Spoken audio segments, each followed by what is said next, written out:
Balanço da Polícia Rodoviária Federal aponta diminuição no número de acidentes, mortos e feridos nas estradas durante o ano novo. Mas a quantidade de motoristas dirigindo sob efeito de álcool mais que dobrou. João de Deus passa a ocupar cela individual em núcleo de custódia de Goiás. A medida foi tomada após o médium retornar de hospital, onde teria recebido tratamento para infecção urinária. Ministro do Supremo, Ricardo Lewandowski, determina que o Ministério Público Federal pague a perícia que pediu em ação civil pública contra o INCRA, nos estados do Mato Grosso do Sul e proprietários de terras. E na retrospectiva 2018, os principais julgamentos do STF envolvendo a disputa eleitoral. A lei eleitoral já havia proibido o uso de recursos para ridicularizar candidatos. Mas em 2018, a Corte decidiu que censurar essas atrações é um risco para a liberdade de imprensa e de expressão.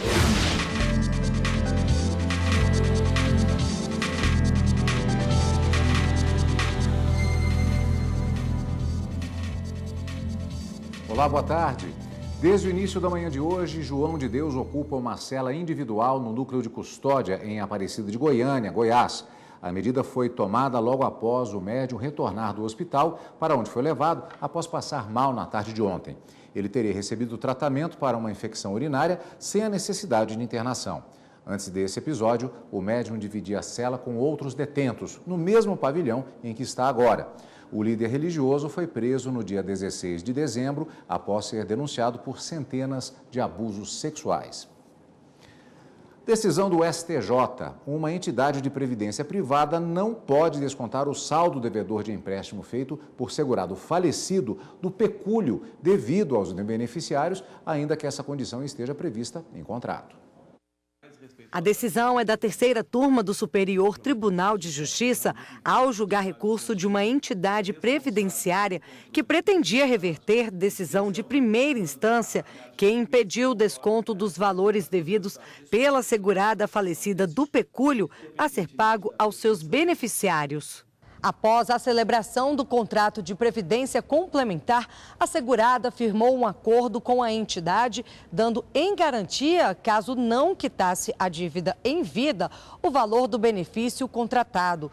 Segundo a relatora do recurso no STJ, ministra Nancy Andrighi, a vontade manifestada pela participante ao contrair o empréstimo e oferecer o pecúlio em garantia não vai além da morte dela, porque essa obrigação não pode atingir o patrimônio de terceiros, independentemente de quem sejam os indicados por ela como seus beneficiários. A relatora citou doutrina segundo a qual segurado e beneficiário não podem ser a mesma pessoa e, assim, tratando-se de valor pertencente ao beneficiário, este não está sujeito às dívidas do segurado.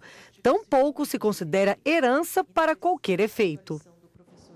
A Procuradora-Geral da República, Raquel Dodge, pediu preferência no julgamento de ação direta de inconstitucionalidade contra a norma que restringe a isenção do imposto de renda a aposentados que têm doenças graves. O pedido foi enviado ao relator da ADI no Supremo Tribunal Federal, ministro Alexandre de Moraes. Raquel Dodge reiterou a importância da inclusão de pessoas que, mesmo doentes, continuam trabalhando. Para a Procuradora-Geral, a medida permite que a pessoa tenha disponibilidade financeira no momento em que tem um aumento de despesas médicas e, em contrapartida, uma redução em sua capacidade contributiva.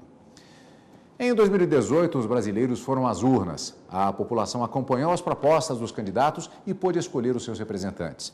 Durante as campanhas, as notícias falsas que circularam na internet chamaram a atenção. Muitas delas chegaram à justiça, assim como outros casos relacionados às eleições.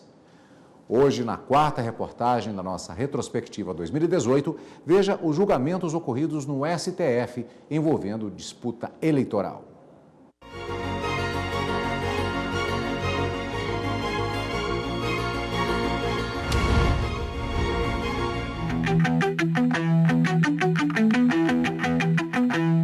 Em 2018 foi marcado pelas eleições gerais no país. Os brasileiros definiram o novo presidente da República, governadores, senadores, deputados federais, estaduais, distritais. Durante toda a disputa, tivemos que lidar com a circulação de várias notícias e ainda descobrir quais eram verdadeiras e as que apenas eram boatos. O debate sobre as fake news chegou ao STF. Ao invés de fake news, eu penso que nós deveríamos começar a usar o termo português notícia fraudulenta. É falso e fraudulento. Fraudulenta, é fraude. É uma notícia fraudada, dolosamente. Exercer cidadania não é compartilhar notícias enganosas. As notícias devem ser, primeiramente, checadas e, depois de checadas, compartilhadas com responsabilidade. Uma concentração de informações negativas, talvez até a montagem, pode levar, sem dúvida nenhuma, a uma distorção. A lei eleitoral já havia proibido o uso de recursos para ridicularizar candidatos, mas em 2018 a Corte decidiu que censurar essas atrações é um risco para a liberdade de imprensa e de expressão. O que não se pode expressar é carente de liberdade. Tenho para mim que o que se contém nesses dispositivos é uma censura prévia. E a censura é a mordaça da liberdade.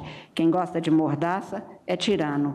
Quem gosta de censura é ditador. A prática da democracia está indissoluvelmente ligada à liberdade de expressão, porém necessariamente associada ao pluralismo de ideias e de visão de mundo. Sobre regras eleitorais, o Supremo confirmou uma tradição de mais de 5 décadas de que o Tribunal Superior Eleitoral deve julgar recursos contra a diplomação de políticos eleitos.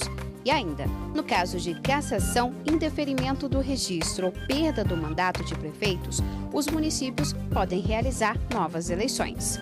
Eu pessoalmente acho que, ainda que a eleição custe dinheiro, a democracia tem seu preço, aqui parodiando o ministro Marco Aurélio, portanto, acho que o preço das eleições é o preço mínimo que nós devemos pagar. A mini-reforma eleitoral de 2015 estabeleceu que os partidos poderiam receber doações sem que o doador se identificasse. O Supremo barrou essa previsão ainda em 2015 em decisão provisória. Em 2018, a proibição foi mantida e agora, definitivamente, doação oculta, para a maioria dos ministros, vai contra a transparência e moralidade do processo.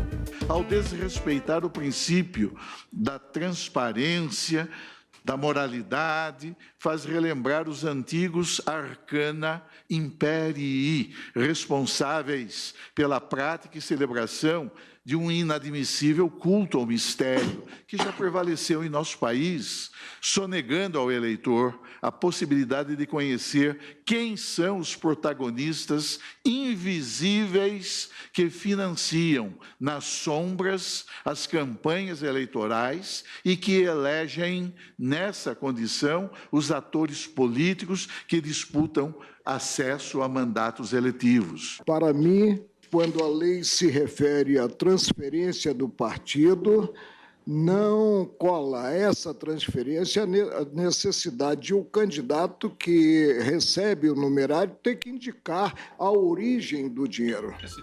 Agora, se ele receber diretamente doação, é outra coisa. O STF também decidiu derrubar outro artigo da mini-reforma eleitoral que previa o voto impresso nas eleições de 2018. A medida, para os ministros, colocaria em risco o sigilo do voto. Mudanças ou rupturas abruptas do modelo em curso tendem a produzir, isto sim, consequências indesejadas, de alto risco e, a mais das vezes, imprevistas. Já a resolução do TSE, que impedia o uso de telemarketing por partidos e candidatos nas campanhas eleitorais, foi mantida pelo STF. E todos aqueles que tiveram o título cancelado por não fazer a biometria não puderam votar. Permitir a igualdade entre mulheres e homens que disputam cargos eletivos. Foi com essa intenção que o plenário do Supremo Tribunal Federal fixou em março de 2018 que os partidos políticos devem destinar no mínimo 30% dos recursos do fundo partidário às campanhas femininas. O tema voltou à corte em outubro, quando o STF liberou para as eleições os recursos acumulados em anos anteriores. Apesar dessa previsão da Lei 9.504, nós, nesses últimos 20 anos, não tivemos nenhum avanço na ideia de igualdade e de participação política das mulheres. Os recursos financeiros de anos anteriores, acumulados nas contas específicas que cuidam esses dispositivos, sejam adicionalmente transferidos para as contas individuais das candidatas no financiamento de suas campanhas eleitorais no pleito geral de 2018. Amanhã, no último dia da nossa retrospectiva 2018, vamos mostrar os casos relacionados à economia que entraram na pauta do Supremo Tribunal Federal. Você vai ver também a posse dos ministros Dias Toffoli e Luiz Fux como presidente e vice-presidente da Corte, além de uma homenagem aos 30 anos da Constituição Federal. E no próximo bloco, vai viajar com crianças? Fique de olho nos cuidados e na documentação. De Boa Vista para cá, né? Eu perdi minha carteira, mas aí eu estava com a certidão, fui ao aeroporto, disse que a certidão poderia viajar como ela tem 6 anos, né? E aí eu vim de certidão.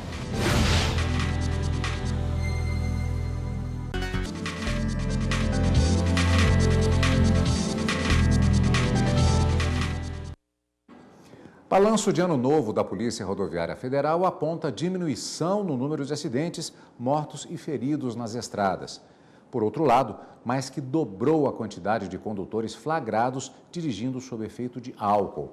Sobre esse assunto, nós vamos conversar agora ao vivo com a repórter Carolina Chaves, que tem mais detalhes a respeito do tema. Boa tarde, Carolina.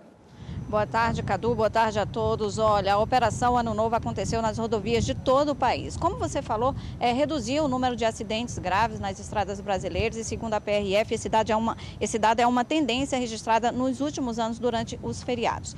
Bom, como você já havia dito, caiu o número de acidentes nas estradas brasileiras, uma redução de 30% em relação ao mesmo período do ano passado, ou seja, caiu de 1.264 para 880. E, consequentemente, Cadu, reduziu também o número de vítimas, de 1.310 para 1.201. O que mais chamou a atenção dos policiais foi a redução do número de mortos nas rodovias, 20%. No ano passado, 87 pessoas perderam a vida no feriado de fim de ano.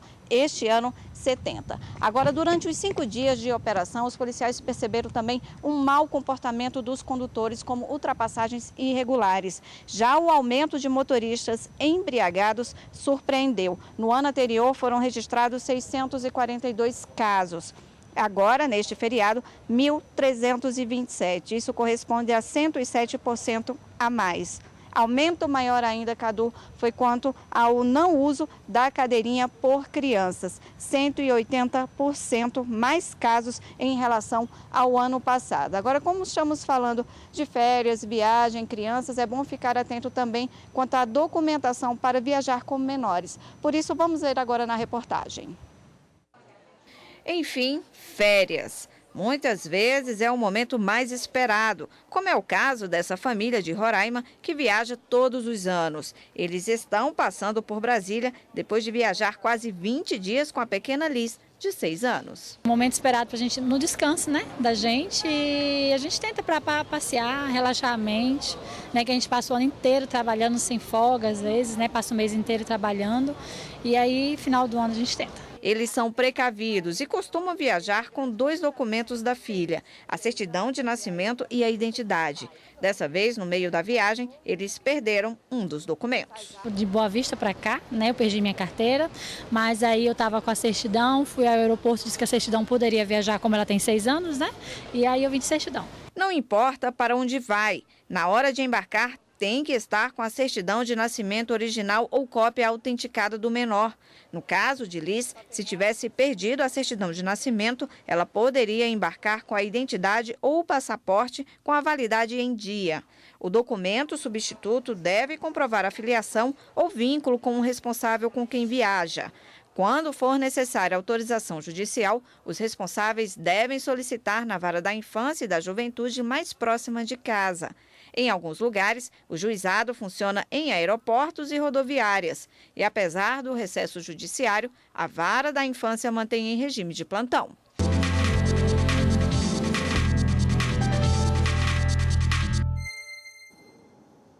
E aqui no estúdio nós recebemos a doutora Érica Vieira, que é advogada de família, para sabermos quais as providências e os cuidados necessários para que tudo dê certo na viagem de crianças desacompanhadas. Boa tarde, doutora. Antes de mais nada, obrigado por estar presente aqui conosco.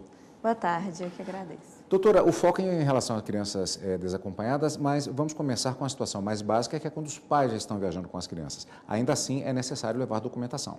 Sim, é necessário levar a certidão de nascimento, ou o RG, ou um passaporte válido. Agora, no caso, como vemos que é o foco principal, o pai não pode ir, e é um casal, é uma família constante, é um casal casado, digamos assim. Existe diferença dessa situação, quando viaja com os cônjuges, quando há uma separação do casal? Qual é a diferença? Não, existe uma diferença, porque quando estão casados, qualquer um dos pais pode viajar. Separados também. A diferença que a gente encontra, na verdade, é quando a viagem é internacional. Quando existe a situação de guarda e a viagem é internacional, o outro genitor que não estará viajando com o filho, ele precisa autorizar. E como se pede essa autorização? Essa autorização ela é feita em cartório, por reconhecimento de firma ou semelhança, ou então, caso o cônjuge que não vai viajar não concorde, tem que entrar com uma ação de suprimento de autorização na vara da infância e juventude. Era exatamente o que eu ia perguntar, porque se todo mundo concorda, está tudo certo, mas e se há uma discordância? Se há uma discordância, tem que procurar o judiciário, não existe outra forma. Dependendo da data da viagem, a viagem já vai ficar complicada, né, doutora? Exato, até porque para a emissão do passaporte tem uma observação que a gente coloca, se pode viajar acompanhado ou não de um dos pais ou de ambos, e até para isso você precisa, às vezes, do, digamos assim, socorro judicial. Começamos com a situação mais fácil e a gente está complicando, né? Isso. E se a fiscalização detectar que há uma situação que falta um documento ou uma situação dessa que não houve autorização, o que pode acontecer? A viagem, infelizmente, não ocorrerá. Mas se a pessoa, por acaso, ela conseguir reembarcar, por exemplo, pode haver uma denúncia por parte do outro pai, a polícia ela pode até prender esse outro cônjuge, várias coisas podem acontecer. Várias coisas podem acontecer. Prender não, mas pode ocorrer, por exemplo, a busca e a apreensão da criança, se ela não estiver viajando no período de convivência e etc. Nós vimos ali aquela situação que a mãe perdeu ou esqueceu um documento. O que é que acontece? No caso, ela tem que ir à delegacia mais próxima, registrar um boletim de ocorrência, e com esse boletim de ocorrência, a autoridade policial dá um prazo de validade, ela pode embarcar normalmente. A questão, voltando ao ponto das viagens internacionais, normalmente, de fato, o documento válido é o passaporte. Mas existe a possibilidade, dependendo do país, eventualmente, em caso de perda, alguma providência que possa ser tomada, se procurar uma embaixada, alguma orientação nesse sentido? No caso de exceção, seria apenas o Mercosul, que poderia ter essa exceção. Mas que no caso seria o RG, não seria a certidão de nascimento. Mas nos outros países, infelizmente, o problema seria bem grande. Nós conversávamos com a doutora pelo fato de que ela está de plantão exatamente nesse período. Aí é uma curiosidade. Os advogados de família ficam muito atentos nesse período de Natal e Ano Novo. Por quê? Porque nesse caso, no final do ano, é quando a gente encontra vários problemas, quando não há um diálogo efetivo entre os pais. Por quê? Porque chega férias de Natal, chega Ano Novo, janeiro, né, que os pais normalmente dividem o período igualmente, isso em regra, né, porque existem as exceções, e alguns pais descumprem. Aí, no caso de descumprimento, muitas vezes é necessária a atuação do advogado. Seja intermediando com outro advogado da outra parte, seja ingressando com uma ação, infelizmente. E muitas vezes a situação que a doutora nos explicava, que a designação do juiz em relação à data, às vezes é possível se resolver com um pouco de negociação, mas às vezes acaba indo para a via judicial. Exatamente. Assim, a questão do bom senso, ela continua imperando no direito, principalmente no direito das famílias.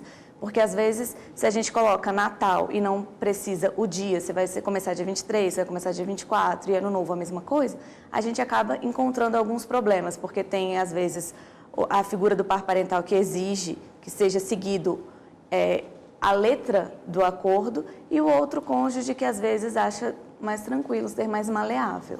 Doutora, muito obrigado pelos esclarecimentos e pela sua presença aqui na TV Justiça. Eu que agradeço. E agora um fato curioso. A Polícia Ambiental resgatou uma onça às margens da rodovia BR-251, a 35 quilômetros do centro de Brasília. A Polícia Ambiental usou uma haste de metal com uma coleira de couro na ponta para resgatar o animal, que foi levado para atendimento veterinário no Centro de Triagem de Animais Silvestres. Segundo os policiais, a onça parda tinha sido atropelada e estava com ferimentos mais graves na cabeça. É uma fêmea, tem cerca de 1 ano de idade, 40 centímetros de altura e pesa 20 quilos. A onça foi tratada e, assim que se recuperar, deve ser levada para o Zoológico de Brasília. E a seguir, loja que vendeu notebook com defeito deve ser responsabilizada pelo prejuízo. Para o STJ, a empresa se utilizou da marca mundialmente conhecida para comercializar produtos, assumiu o caráter de fornecedor aparente e, por isso, deve indenizar o consumidor.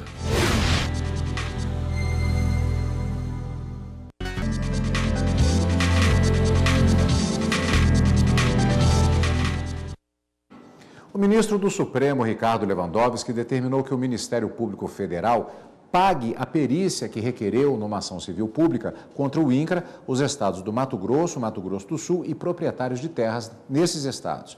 Na ação, o Ministério Público pede a declaração de nulidade dos títulos de propriedade e a declaração de que as terras são bens da União. Para isso, pediu perícia nas terras. O ministro Lewandowski aplicou as regras do novo Código de Processo Civil, afirmando que o perito não pode trabalhar de graça, nem se pode transferir ao réu o encargo de financiar ações movidas contra ele. O STJ decidiu que loja que vendeu notebook com defeito deve ser responsabilizada. Embora não seja o fabricante, o estabelecimento assume o papel de fornecedor do produto. A decisão é da 4ª turma do Superior Tribunal de Justiça. O colegiado entendeu que o artigo 3º do Código de Defesa do Consumidor obriga a loja onde o computador foi comprado a se responsabilizar pelo erro do fabricante. Para o STJ, a empresa se utilizou da marca mundialmente conhecida para comercializar produtos, assumiu o caráter de fornecedor aparente e, por isso, deve indenizar o consumidor. O caso analisado é de um cliente que levou um notebook com defeito para ser consertado no mesmo local onde comprou. Durante o serviço, a empresa mudou de endereço sem avisar. O dono do computador passou 2 meses sem saber onde o produto estava. Procurou até na Junta Comercial de São Paulo e, quando finalmente encontrou, descobriu que havia perdido todos os dados armazenados. A empresa recorreu ao STJ alegando ilegitimidade passiva, sob o argumento de não haver previsão legal para ser responsabilizada pelos danos. Para o relator, ministro Marco Buzzi, o entendimento já pacificado no STJ é de que existe a responsabilidade solidária neste caso, conforme os artigos 3, 12, 14, 18, 20 e 34 do Código de Defesa do Consumidor. Materiais da natureza, criatividade e talento. Uma união que pode resultar em detalhadas e belas obras de arte. Arte decorativa. O mosaico reúne peças de várias cores que formam uma figura. Os mosaicos existem há milênios e já eram utilizados por gregos e romanos na decoração de pisos e paredes. Hoje em dia, além de arte, pode ser também uma profissão.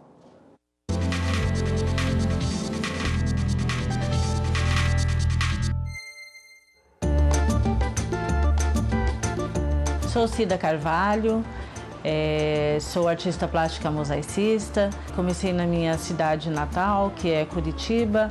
Em 2002 nós viemos para Brasília, eu e minha família, e eu continuei trabalhando e eu continuo trabalhando com mosaicos aqui também em Brasília. Eu já gostava de arte e aí eu fiz o meu primeiro curso foi História da Arte. E depois de História da Arte eu fiz um curso de pinturas antigas, restaurações e mosaico também. E eu me apaixonei pelo mosaico, mas ainda estava indecisa. Aí o destino tratou de me colocar nos trilhos. Em 2007 eu saí do Brasil. Fui para a Itália e fui para a Espanha. Aliás, eu visitei vários países, mas Itália e Espanha com referências ao mosaico, né? Os materiais utilizados para os mosaicos aqui dentro do ateliê são pedras naturais, pedras semipreciosas, pedras trabalhadas ou pedras brutas, vidros, cerâmica, pastilhas, materiais perenes. Aqui o quadro que nós riscamos, ele tem atrás um lugar para pendurar Então nós riscamos, achamos aqui a linha dele. Esses números aqui são de MDF, são cortados em MDF, já vêm prontos, nós pintamos, passamos pouquinha cola, só mesmo para grudar. Depois nós riscamos, nós pegamos um lápis e fazemos um risco aleatório. Depois de riscado, colado os números, agora nós vamos para a margem. Essa margem, ela é feita com pastilhas, com essas pastilhas.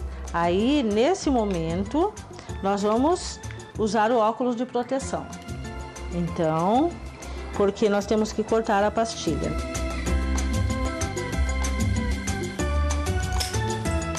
Agora vai chegar a hora de colar as pedrinhas. Então, vamos lá.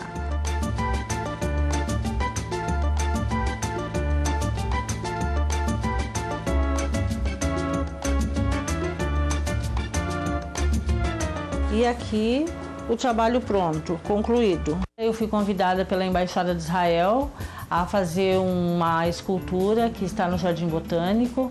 Lá tem uma parte que se chama Jardim Bíblico, que é um jardim de Israel, e nesse jardim tem uma escultura que se chama Romã. Essa escultura foi feita aqui dentro do ateliê. É uma escultura mais ou menos de 2,40 metros de altura por 1,5 metro de largura. Eu criei uma coleção de mosaicos, monumentos de Brasília, fauna e flora do Cerrado, e investi também num bom catálogo. E nessa exposição que foi feita em 2014, eu lancei também a Biena, que na época tinha o nome de Brasil Mosaico, mas era a minha segunda empresa, que é a empresa que hoje trabalha com estampas. E eu sempre estou procurando aprimorar a técnica, aprimorar a linguagem também, porque arte é linguagem, né? E esta edição do Jornal da Justiça fica por aqui. Obrigado pela companhia, uma boa tarde e até amanhã.